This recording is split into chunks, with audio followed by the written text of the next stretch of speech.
పద్మరాజు మరియు ఉప సర్పంచ్ శివారెడ్డి మరియు వార్డు సభ్యులు అందరూ కూడా సంతోషంగా కొత్త గ్రామ పంచాయతీ బిల్డింగ్ 20 లక్షల రూపాయలతో కాంగ్రెస్ ప్రభుత్వం వచ్చిన తర్వాత ఏర్పాటు చేయడం గట్పల్లిలో సంతోషంగా ఉంది.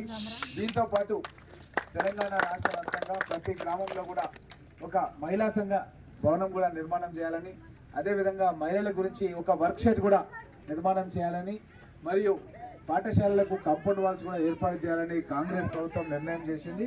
ఇది మొదటి దశలో జరుగుతుంది కార్యక్రమం. ఇంకా కూడా వివిధ అభివృద్ధి కార్యక్రమాలన్నీ కూడా జరుగుతున్నాయి. మహిళలకు ఆర్టీసీ బస్సులో ఉచిత ప్రయాణం కల్పించడం జరిగింది.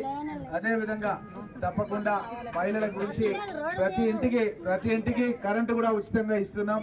112 కోట్ల రూపాయలు పరిగి నియోజకవర్గం తరఫున కాంగ్రెస్ ప్రభుత్వం కరెంట్ బిల్ కట్టడం జరిగింది. 300 కోట్ల రూపాయలు రైతులకు రుణమాఫీ చేయడం జరిగింది. ఈ విధంగా ఎన్నో కార్యక్రమాలు కాంగ్రెస్ ప్రభుత్వం వచ్చిన తర్వాత చేయడం జరుగుతుంది. తప్పకుండా గట్పల్లిని ఆదర్శ గ్రామంగా చేయాలని మన గ్రామంలో ఉన్నటువంటి సీనియర్ నాయకులు శ్రీనివాస్ రెడ్డి గారు కూడా మన మండల వచ్చి కలిసిండు. నా గ్రామాన్ని అభివృద్ధి చేయాలి సార్ అని చెప్పి కోరిండు. తప్పకుండా అభివృద్ధి చేస్తానని చెప్పి పద్మరాజుకు నేను ఆ రోజు మాట ఇవ్వడం జరిగిందన్న విషయాన్ని కూడా మీకు అందరు కూడా తెలియజేస్తూ ఈరోజు ఇఫ్తార్ పండుగ ఉంది. మైనార్టీ సోదరులు ఏంటంటే వాళ్ళు దబ వచ్చేసారు కాబట్టి మీరు ఏమనుకోవద్దు అన్న విషయాన్ని తెలియజేస్తున్నా. ఓకే, నువ్వు ఏమన్నా